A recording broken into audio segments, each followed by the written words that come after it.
Assalamualaikum warahmatullahi wabarakatuh. Salam sejahtera bagi kita semua. Yang saya hormati Bapak Nanang Saiful Rahman, SSMA, selaku dosen pengampu Bahasa Indonesia.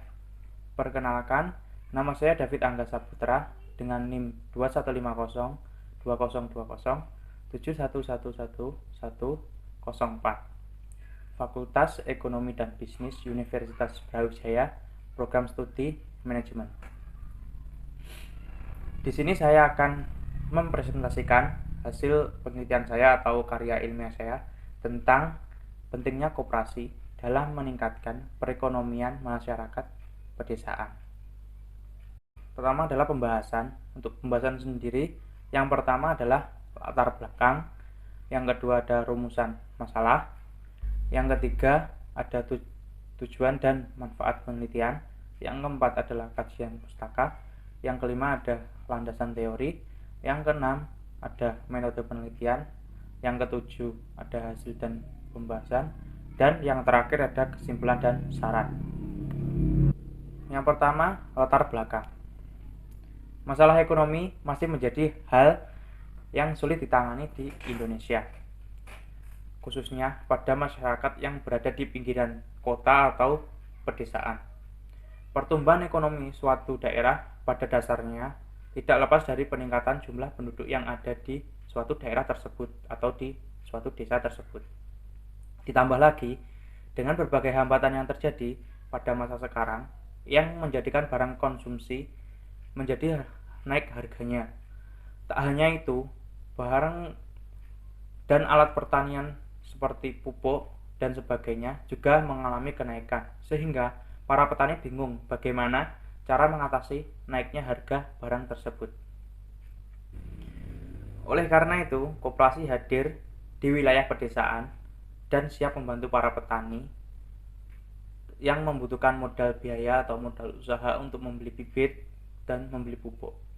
Koperasi merupakan suatu badan usaha yang memiliki anggota, baik perorangan atau badan hukum, yang berdasarkan kekeluargaan serta memiliki tujuan untuk mensejahterakan anggotanya.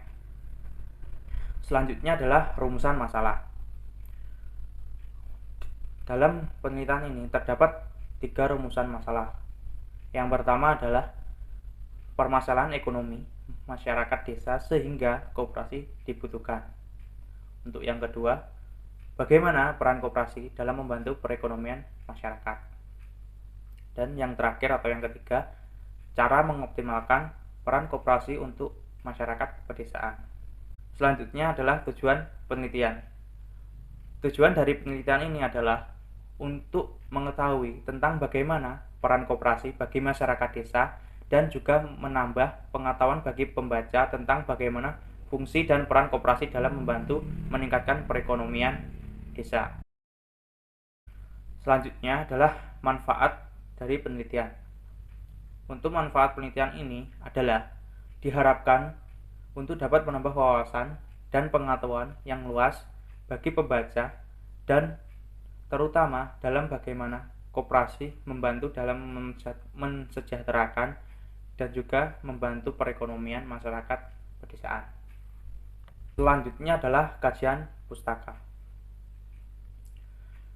Dalam penelitian ini saya menggunakan 2 referensi karya ilmiah terdahulu, yaitu yang pertama adalah penelitian yang dilakukan oleh Kansa Dia Safira, seorang mahasiswa Universitas Gunadarma, yang dilakukan pada tahun 2016 dengan judul atau tentang pengaruh adanya koperasi di desa terhadap perekonomian masyarakat.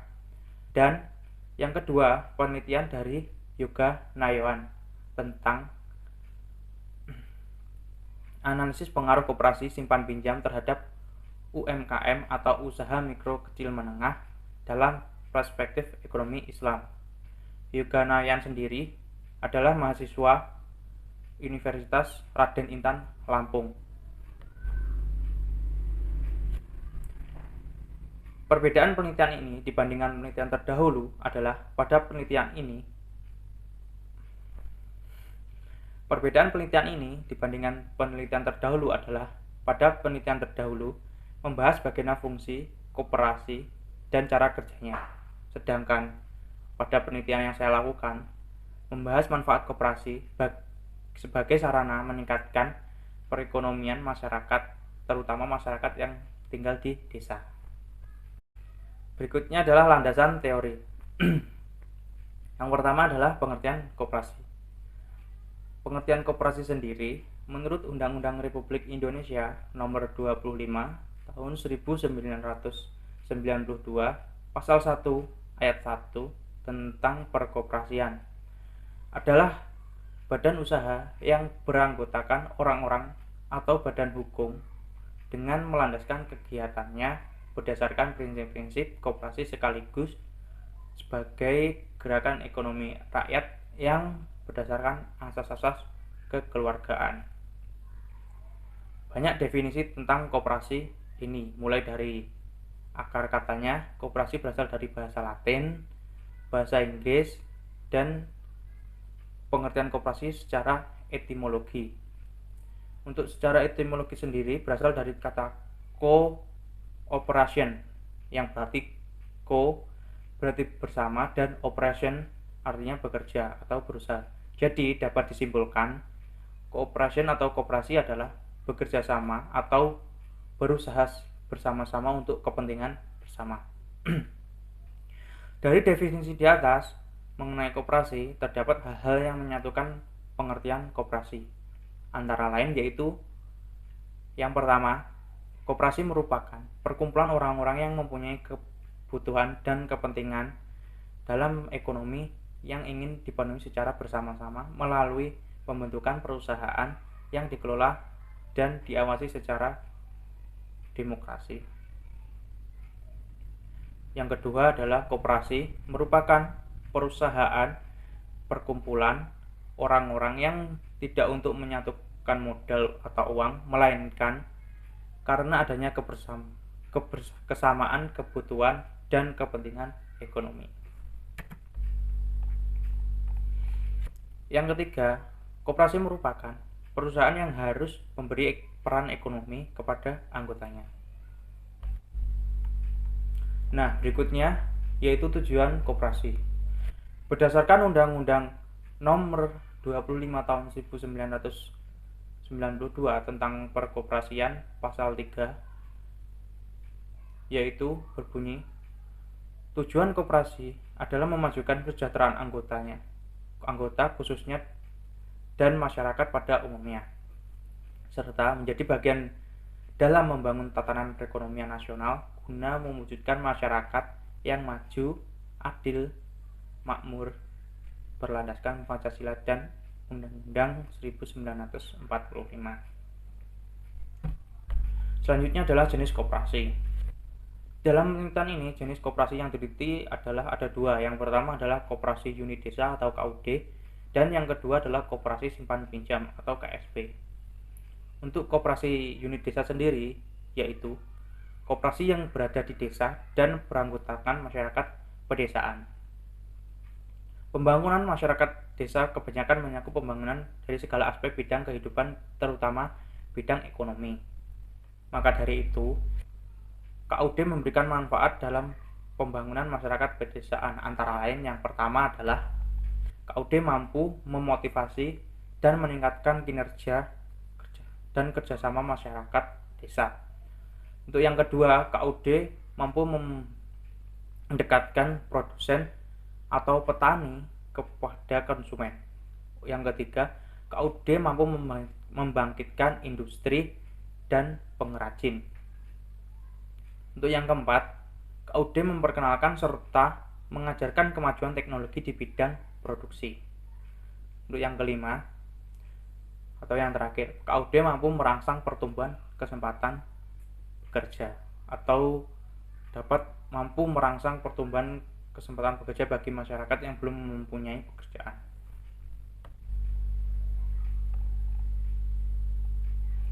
Untuk selanjutnya yaitu koperasi simpan pinjam atau KSP. Pengertian dari koperasi simpan pinjam tersendiri adalah koperasi yang kegiatan utamanya adalah menyediakan jasa atau modal usaha untuk anggotanya.